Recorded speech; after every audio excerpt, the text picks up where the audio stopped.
Pida Sangai Festival Pangthokpagi Mayokta Meepum Khuding na Sintha Lepptuna Thongan Khuding Sangai Festival Pangthokpa YANINGDE HAIBA banner AMADI PLYCARD THETPIYU HAIBA COCOMI gi CONVENOR KHURAIJAM ATHOIBA appeal TOURAKLI ngasi COCOMI gi mayalo sangda pangthokkiba paugi mifam amada mahakna makhata na hai lamdam asida tangdu leitaba fibam oiraktringei paliba PR lingakna Sangai Festival Pangthoknaba silakpa laibakthibani Kumhai asi hauzik pangthokpagi kanaba leite karigumba kumhai asi mapung fana pangthokhrabadi male miyam gi mamangda ikai ningai ni IDP singna Sangai Festival pangthok pidaba thamlakpa wafam sing maram chabana miyam puna wakhal khanthamina duna leiriba isu asi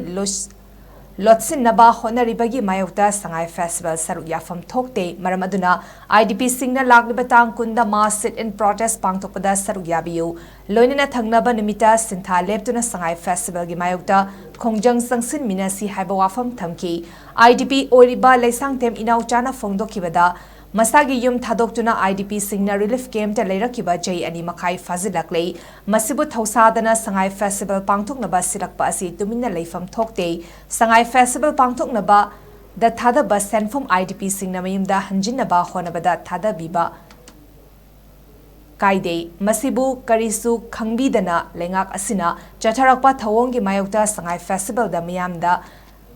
Miyamna saruk yabinu amadi masige Mayokta khongjang sangsin minasi haina appeal TOURAKLI. Boycott tauna hujiksu Manipur government maruena president rulgi administration nasigi mijing khada taurang sing tausalakpa leptaba sina miyamda hena ferang pithaugnaba amadi miyamga samnadraba administration amagumna ek tawpa tabak tawpa sina miyamda dukimatik pendaba miyam ama leire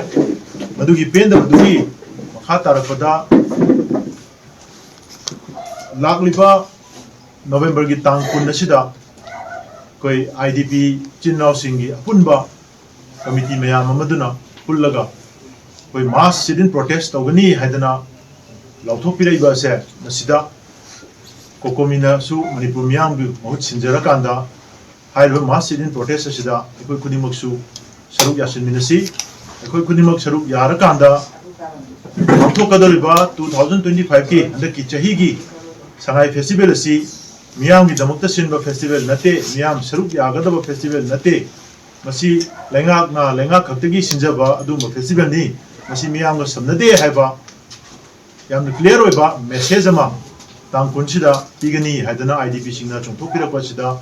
akoi lamdam sida leiriba ireicha khudimangna masida akoi moral support amadi masida akoi solidarity utpa lonana akoi sa saruk yasanduna haiba IDP singi pendaba singa se masi akoi miyam punamak punna saruk yaminaba changi haibasi mahan mongtada thamjari aduna Manipur da lebiriba ireicha khai khudimangna tangkunna sida akoi pangthokadoriba mass sit-in protest sida lekai khudimak su akoi saruk yasinminasi haibasi han mongtada COCOMI gi maikari appeal tawjari Simaina akoi gi rakta yamna nungaidaba thokdok macha mayam ama leini sum awaba miyam singasi masigi paliba sarkar asina khangbidadara Leibak sida santi leire haibagi mata ama tauge haibagi mo amada akoi Sangai Festival ase namdra pangthoknaba tawba ase yamna nungaite masing mi haibu mata tawbiba ase asi yargade tawbiganu IDP akoi ge sentiment khra khangbiu haibase ai leibak miyam da thamjage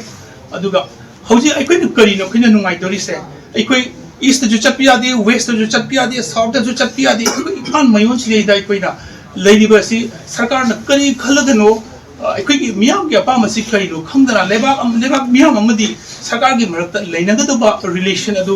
ꯂꯩꯇꯕꯒꯨꯝꯅ ꯃꯁꯤ ꯁꯔꯀꯥꯔꯁꯤꯅ ꯇꯧꯕꯤꯔꯤꯕ ꯑꯗꯨ ꯃꯤꯌꯥꯝꯒꯤ ꯑꯄꯥꯝꯕꯁꯤ ꯀꯔꯤꯅꯣ ꯈꯪꯗꯗꯅ ꯁꯔꯀꯥꯔꯅ ꯉꯁꯤ ꯄꯥꯡꯊꯣꯛꯀꯅꯦ ꯇꯧꯔꯤꯕ ꯁꯉꯥꯏ festival ꯑꯁꯤ ꯊꯃꯣꯏ ꯁꯦꯡꯅ ꯃꯁꯤ ꯅꯨꯡꯉꯥꯏꯇꯦ ꯌꯥꯔꯒꯗꯤ ꯁꯔꯀꯥꯔꯅ ꯑꯃꯨꯛꯇꯪ ꯈꯟꯊꯕꯤꯔꯛꯑꯀꯥꯟꯗ ꯃꯤꯌꯥꯝꯒꯤ ꯏꯍꯨꯟ ꯈꯪꯅ ꯑꯄꯥꯝꯕ ꯈꯪꯅ ꯊꯕꯛ ꯇꯧꯕꯤꯌꯨ ꯍꯥꯏꯕꯁꯤ ꯑꯩ ꯊꯝꯖꯒꯦ